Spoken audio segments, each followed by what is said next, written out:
the Chief Minister of Andhra Pradesh, Sri Jagan Mohan Reddy Garu, to share his views on this issue. Thank you, sir. Greetings to the Honorable Prime Minister, Central Ministers, and other esteemed leaders across political parties.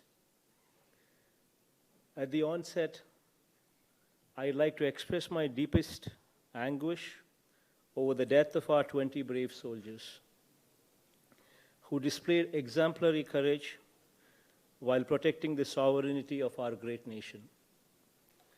At Galwan Valley on Monday, 15th June, 2020. I, on behalf of my state, salute their supreme sacrifice in the highest traditions of the Indian Army. My heart goes out to the families of these brave soldiers. I strongly urge the leaders participating in today's meeting to stand shoulder to shoulder with our extended bereaved families. But, sir, in today's nuclear era, sir, the world is changing. Wars are not fought through military might alone, but by international clout, diplomacy, trade restrictions, sanctions, and international pressure. Sir, here let's not forget the fact that there were no weapons used, and also let's not forget the fact that there were a few unconfirmed casualties on the other side as well. Having said this, sir, everybody present in this meeting will agree with me that ever since 2014, sir, thanks to our Honorable Prime Minister, our reputation and our image throughout the globe has taken a huge leap forward. Thanks to Modi ji, our Honorable Prime Minister, he has embarked on a mission since 2014 to make India an economic and diplomatic powerhouse. By extensively visiting nations across the world and building strategic partnerships, which actually propelled India to the forefront in this era of strong international relations. This has established India as a global power to reckon with and a lighthouse for other nations.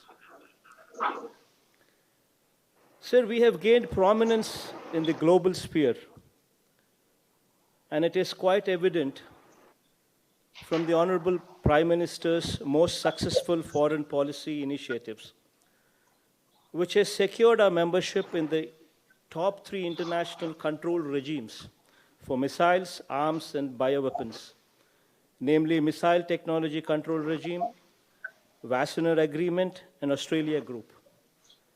Further, Honorable Prime Minister demonstrated his visionary leadership at the UN Security Council by securing an unprecedented support of 184 member nations out of the total 192 member nations.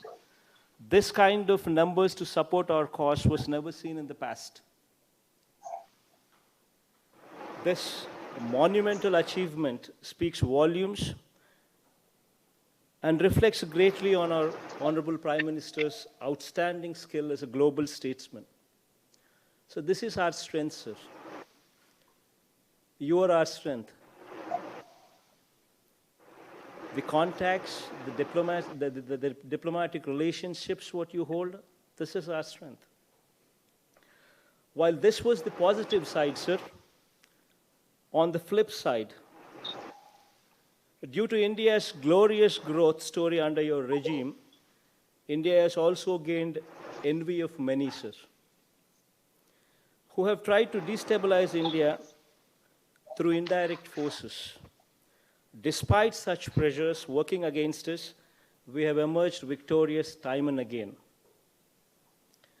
With your capable leadership, sir, which is quite aptly displayed through your swift and just response in the horrendous Pulwama attack, or be it Doklam issue, sir, or India's success story in declaring Masood Azhar as international terrorist and our resounding victory when International Court of Justice, by a vote of 15-1, upheld India's claim in Kulbhushan Jadhav's case. All these speak volumes of your capability and also your astute leadership, sir.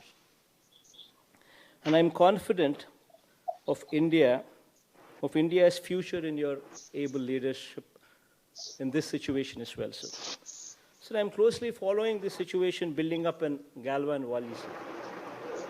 However, as the intricate details of the incident and the relationships between the two countries are better known to the central government alone, so here I would not be very specific or prescriptive in my advice, but I'm pretty sure, sir, that even in this situation, you would use your wisdom and diplomatic connections most aptly to find a solution to this predicament as well. In the most amicable manner, appreciated by all. Having said this, sir, I stand by you in these testing times, not only as the President of YSR Congress Party, but also as the Chief Minister of Andhra Pradesh. I would like to convey the wholehearted support of the 6 crore people of my state, sir. All of us are behind you, sir. I have complete faith and trust in your able leadership, and I'm confident that you will navigate the nation successfully even through this Galwan crisis. And India will emerge even more stronger. India will emerge even more resilient. Surpassing these testing times, whatever strategy you put forth in place, we will firmly stand by you, sir. Thank you, sir. Jai Hind, sir.